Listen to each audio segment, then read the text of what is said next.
بسم اللہ الرحمن الرحیم۔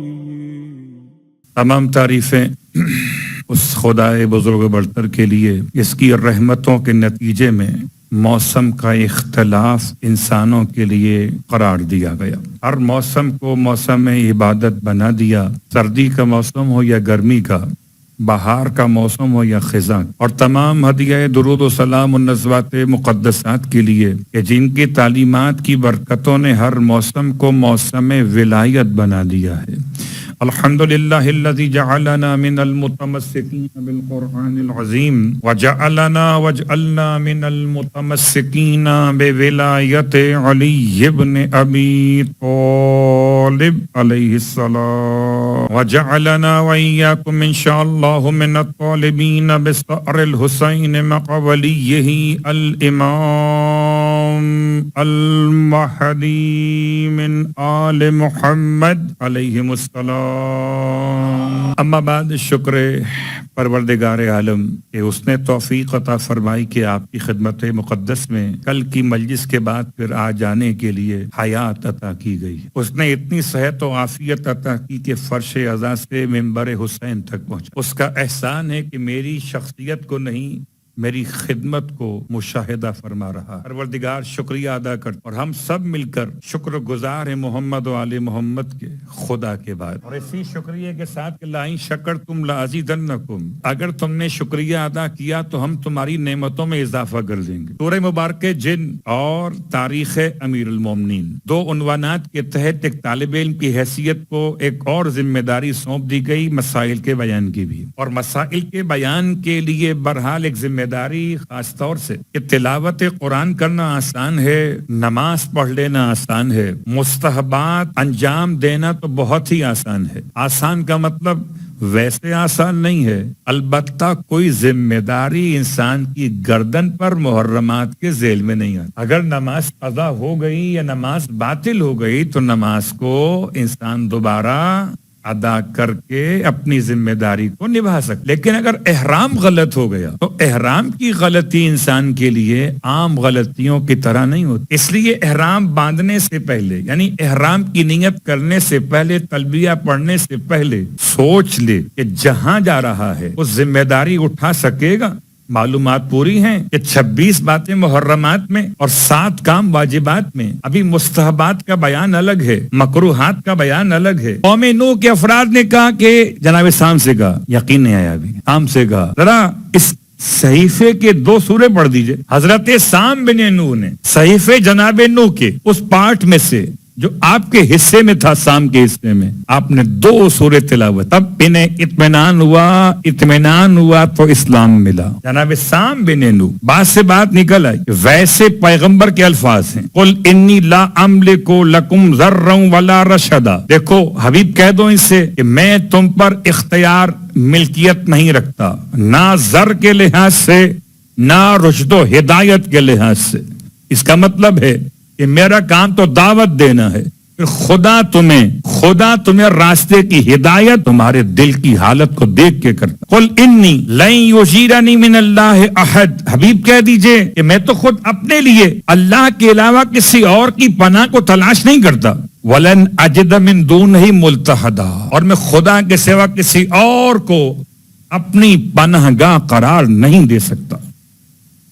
یہ سمجھانے کے لیے کفار یہ سمجھتے تھے کہ پیغمبر سے سیٹنگ کر لی جائے گی تو پیغمبر کو ملا کے اپنا کام ہو جائے گا۔ پیغمبر خدا کی بارگاہ میں عظمت کے ایسے قائل ہیں کہ جیسے کوئی عبد ہو اور رب کی بارگاہ میں اپنی نیاز مندی کو بیان کر رہا ہو۔ کتنا روتے تھے حالت نماز کے اندر، اللہ اکبر۔ حالانکہ خدا جس پہ درود بھیج رہا ہے وہ خدا کی تعریف گڑ گڑاتے ہوئے ایسے کر رہا ہے، الا بلاغا من اللہ، بس میری ذمہ داری ہے کہ میں اللہ کی طرف سے احکام پہنچا دوں، ورسالات ہی، احکام پہنچاؤں اور احکام کو جاری کر دوں۔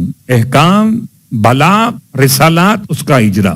بلاغ اور رسالات میں کیا فرق ہے؟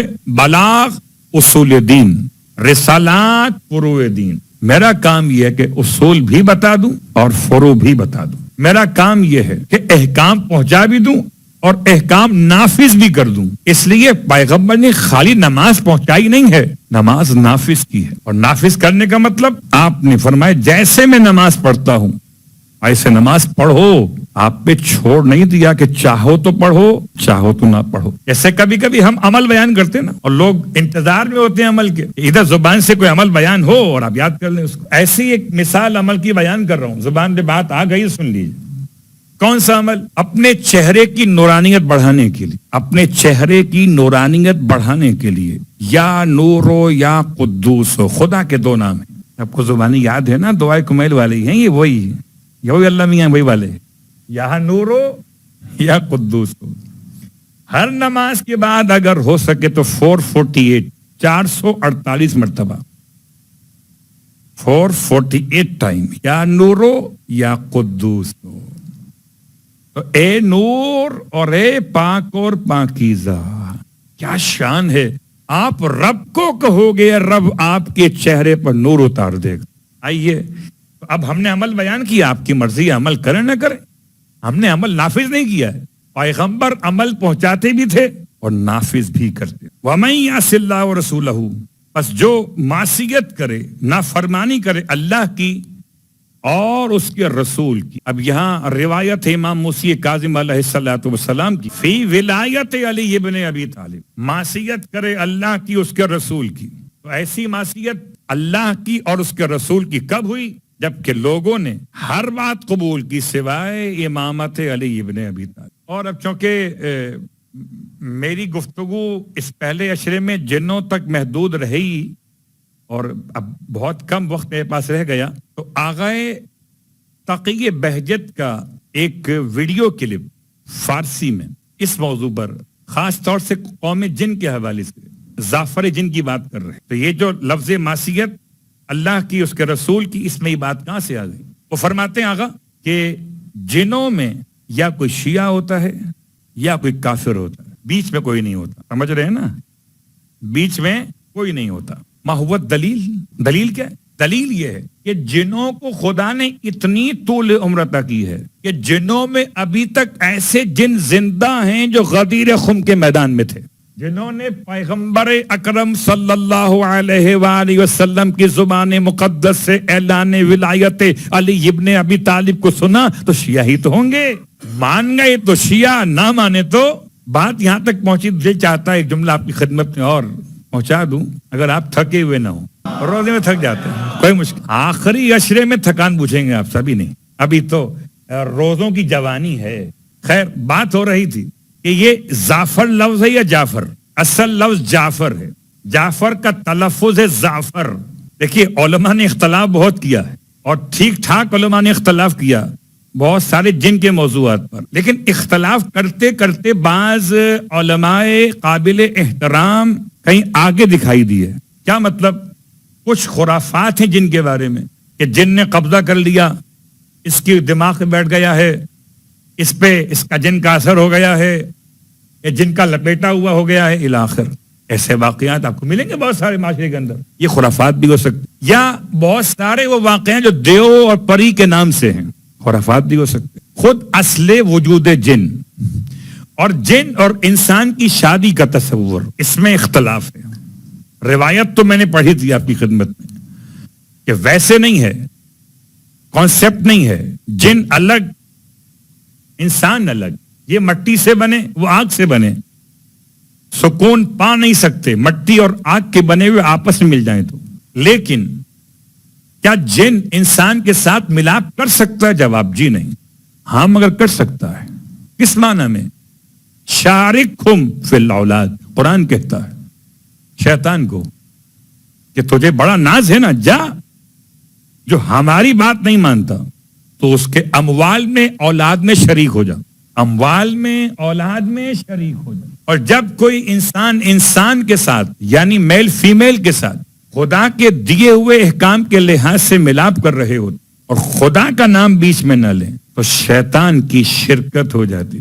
آج کل سوشل میڈیا پہ ایک لطیفہ سمجھ لیجئے کہ کیونکہ بغیر بسم اللہ پڑھے ہوئے مرچوں والا کھانا کھایا, شیطان نے بھی کھا لیا. اور جب کولڈ ڈرنک پینے کی بات آئی تو بسم اللہ پڑھ لی.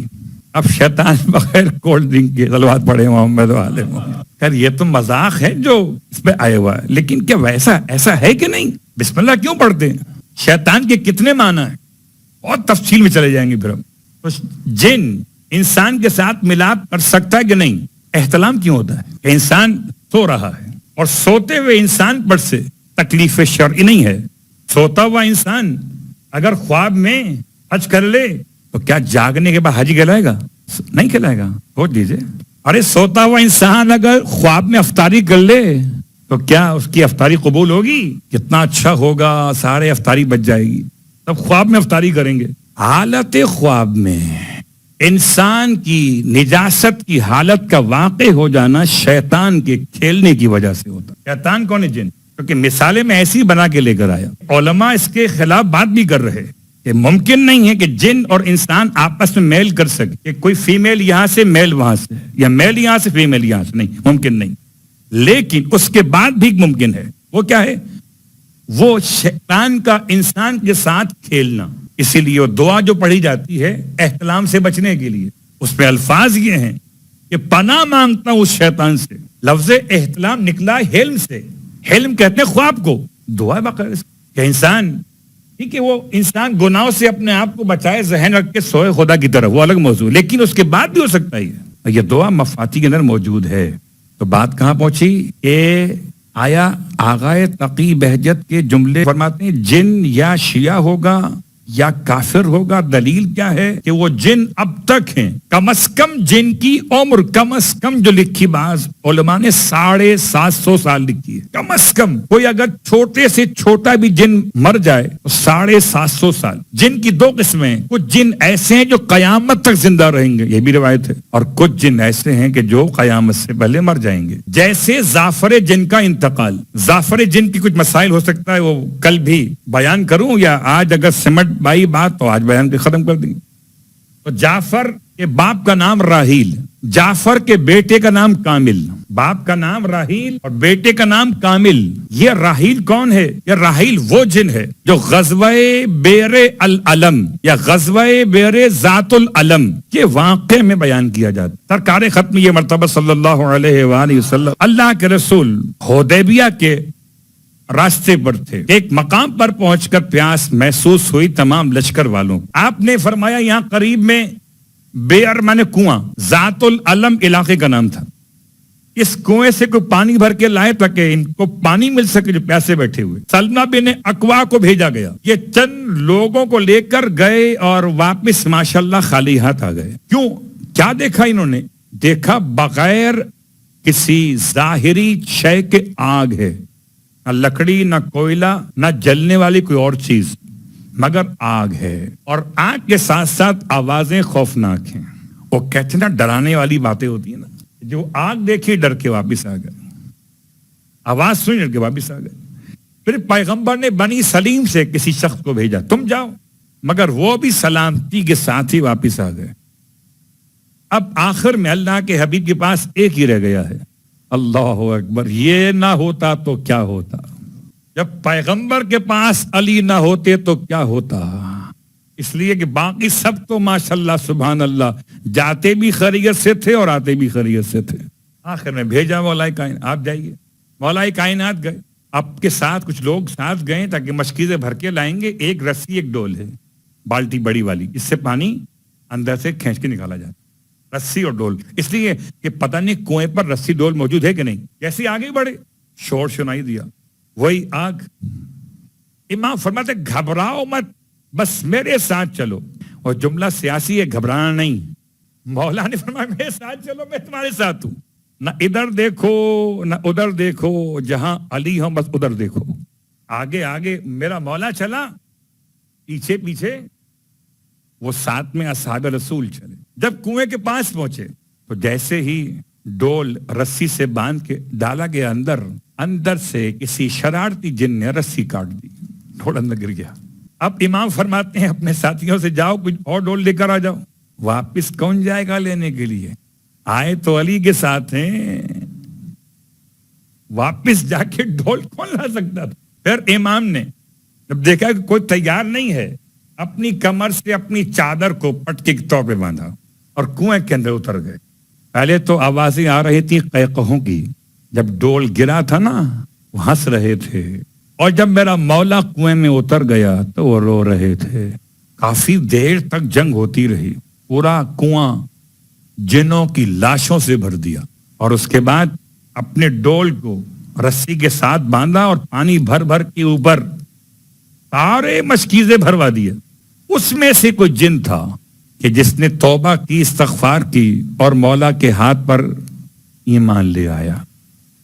اس کا نام لکھا ہے راہیل، یا راہیل کا بیٹا ہے جعفر کہتے ہیں. اور باقی باتیں انشاءاللہ کل، وقت تمام ہو گئے. لیکن پھر آپ سے کہتا ہوں کہ مولا کی محبت میں ایک جملہ تو یاد رکھیں نا. آپ زیارت امام زمان میں کیا پڑھتے ہیں؟ السلام علیکہ یا امام الانس والجان. جان کا مطلب کیا ہے؟ جن. آپ کی ملاقات بھی ہونے والی ہے، گھبرائیے نہیں. اگر لشکر امام زمان میں انس ہوں گے تو جن بھی ہوں گے، اور جیسے امام انس کے امام ہیں ایسے امام جنوں کے امام بھی ہیں. یقیناً فرش ادا پر بیٹھ کر جب بات آئی پانی پلانے والے کی، بہت بڑا کام ہے، بہت بڑا کام، پیاسوں کو پانی پلانا. اور اتنا بڑا کام کون کرے گا؟ سب تو ڈر کے آ گئے، کوئی پانی بھر کے نہ لا سکا. لیکن ایک میرا مولا سب کو پانی پلانے والا قرار پایا. ایسے کربلا کے میدان میں یہ لقب کسی اور کے لیے نہیں ہوا جو لقب حضرت عباس کے لیے. السلام علیکہ یا ساقی عطاشی کربلا. ایک کربلا کے پیاسوں کو پانی پلانے والے عباس، آپ پر ہمارا سلام ہو.